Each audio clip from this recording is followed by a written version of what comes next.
Hello. So in this session, we will learn how to choose antibiotics from antimicrobial sensitivity report.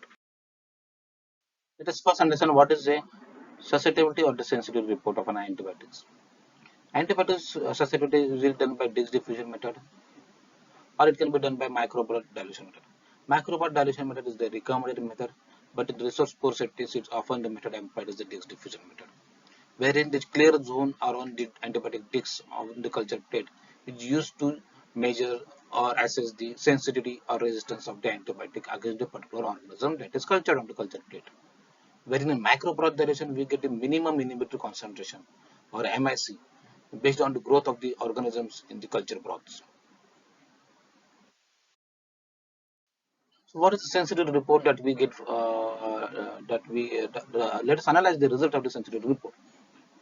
If we do the sensitivity testing by broad dilution method, often the result that we get, that is the sensitivity resistance of the antibiotic in terms of MICs. Let us understand how to interpret the MICs. To interpret the MICs, we often take use of clinical breakpoints. For example, if for this MIC result against a particular organism, when the breakpoint is more than 2, any MICs more than this 2 breakpoint will be considered as resistance. Or if the MIC is less than this break, or if we get the MIC is less than this breakpoint, it will be considered as sensitive. We also have different breakpoints from different organisms. Like we have UCAST for the then we have CLSI guidelines, then we have FDA suggested breakpoints too. So based on the breakpoints, the particular MIC against of a particular antibiotic against an organism is considered either resistance or sensitive. We also most of the times we don't have breakpoints for some antibiotics against particular organisms. In such cases, we take use of epidemiological cutoff. Now for this particular this MIC result, when the clinical breakpoints will not have been there, then we make use of epidemiological cutoff. Any MICs more than this epidemiological cutoff will be considered as non-wild type. Any MICs less than this wild cutoff will be taken as a wild organism. When we say the wild type, it means that it doesn't have a resistance mechanism, and when we say non-wild type, it means there is a resistance mechanism. So in such a when we don't have breakpoints, we make use of the epidemiological cutoffs. So this is how we interpret the susceptibility report based on breakpoints and based on epidemiological cutoffs. Let us understand the importance of the breakpoint. Breakpoints are identified using epidemiological data to identify the points above or below which the chances of clinical outcomes are maximized. The report is usually standardized to specific growth conditions and it presumes the site of infection. Now, what is the outcome of the therapy multiple factors affect the outcomes of the therapy. It's not only the MICs, but it is a pharmacodynamic index. Let's understand this thing. When MSC gives us a result as wild type or non-wild type, however, it may not predict the outcome. If it's a larger MSC increases, that it determines PD index, that is pharmacodynamic index, or also the pharmacokinetic indexes variabilities such as dosage or volume of distribution or clearance or adsorption or binding also impact the outcomes. So when we see the pharmacodynamic index, so a result is an index of MICs and the breakpoints which produces the microbiological response. It is based. This pharmacodynamic index is based on patient factors, other therapy factors. Now it is associated with the clinical outcomes and mortality and morbidity and resolution of symptoms. Multiple factors for and are present and are against the multiplication of the bugs. Antimicrobial agents, the microorganisms, and the patients. If you see the antimicrobial agents and the microorganisms, the factors affecting are the resistance and the susceptibility. If you see the organism of the patient, it is the virulence and the mechanism of defense. If you see the patient and the antibiotic, it is the toxicity and the pharmacokinetics and pharmacodynamics. What are the fallacies in interpreting this antibiogram? We have seen how to interpret antibiogram. Let us understand the fallacies. High complexity of the resistance mechanisms, limited information about some mechanism of resistance, low level of resistance, multifactorial resistance, oversimplification of interpretive reading, mistakes when reducing the mechanism of resistance are the various fallacies that can occur in interpreting the antibiogram. What's the cookbook approach to you trust your microbiologist? Then why bother to interpret? A good clinical microbiologist gives you interpretative susceptibility report, whether the possible resistance mechanism, the site of infection, etc. are all considered. How could you help this microbiologist? Give clinical details. Maybe even before the collection of sample, might require special collection or processing or techniques in the laboratory. Label the specimen appropriately. What do you do for a pathology report? Should also be considered. Look at the ID of the bug, that is the habitat, the features of the bug, or the organism. Does it make clinical sense to have that bug in that particular patient for a particular sample? For example, coagulus negative staphylococcus in a blood sample. Often is a colonized or contamination. Synodopus multifila in a bowel sample from a pneumonia patient. So, such look at the ID, the infection, the identity or the habitat of the bug while analyzing the. Why should we should know this expected resistance also? The quality of the report can be assessed. New resistance mechanism may be identified. Maybe it's new. Understand the natural resistance of the expected resistance.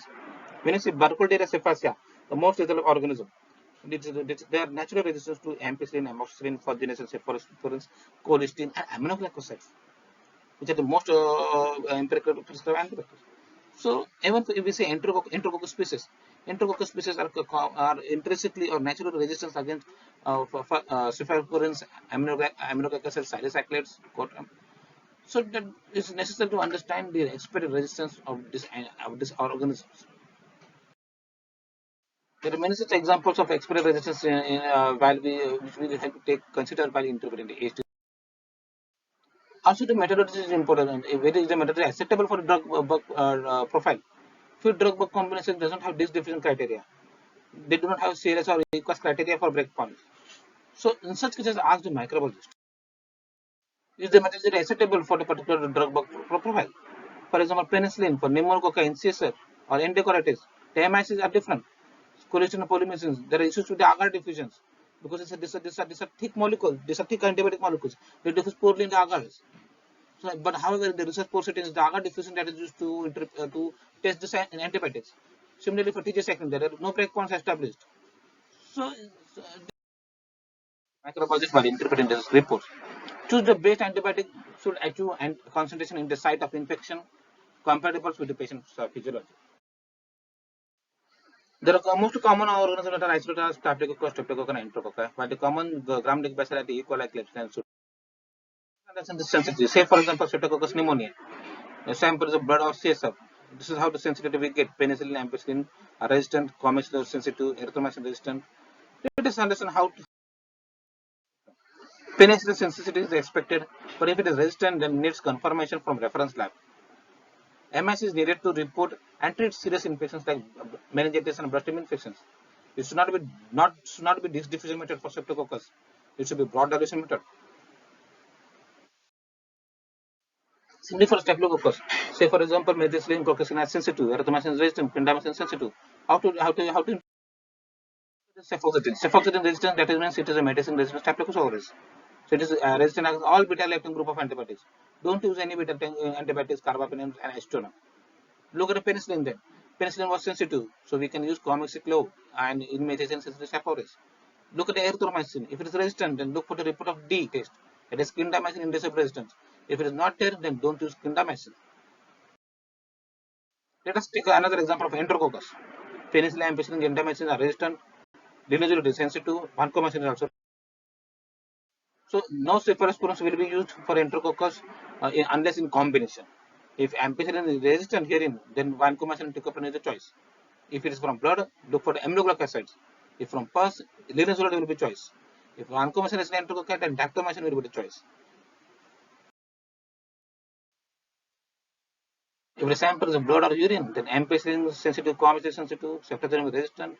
In such, see, what if it is CL? For organisms like E. coli, that's Enterobacter. Ideally, it needs MICs, sensitive against colistin, minocycline, ceftriaxone, and others. Pseudomonas aereus are the third generation cephalosporins. Only ceftazidime and cefoperazone are effective. Others are inherently resistant. Quinolones, only ciprofloxacin and levofloxacin, and the dose is higher for Pseudomonas aereus. Pseudomonas aeruginosa versus Pseudomonas species might be synthropos also. So that distinctions must be considered. So sensitivity report and antibiogram are only as reliable as your microbiologist. Clinical assessment needs to be done to discern whether and when to take this AST seriously. There can be factors like colonization, contamination, and pathogens. So it has to be dealt accordingly in correlation with the clinical condition. So to summarize, antibiogram should be stratified into clinical syndrome.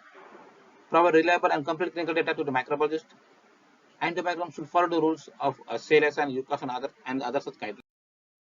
For individual AST interpretation, know to identify howlers or poor AST quality. Ask for MIC where it makes a difference. Choose for the PKPD advantage and breakpoint gaps once you shortlist the options.